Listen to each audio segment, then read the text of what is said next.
butter shrimp or hipon. Ayan, nagpainit ako ng kawali at naglagay ng dalawang butter at hinihintay kong matunaw. Ayun na nga siya. Lalagay ko na yung mga niliit-liit kong bawang at sibuyas. Halu-haluin at hintayin magpula. Ayan na. So, pwede na ilagay yung hipon. Hipon na kalahati ay nabalatan ko at kalahating may balat pa rin. At hintayin magpula. Nagdagdag na rin pala ako ng dalawang butter mga loves at lagyan ko ng toyo, pampakulay at turog na paminta. Syempre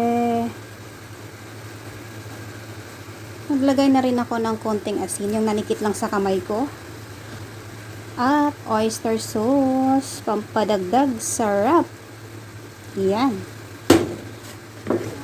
halu-haluin at hintayin na lang nating maluto to.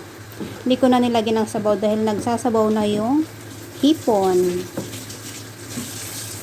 Yan, hintayin na lang nating maluto. Pwede na rin takpan, pwede rin hindi. Pahabol ko na rin pala ang sili para medyo anghang-anghang. Mabubulol talaga ako pag anghang-anghang na yung binibigkas ko eh.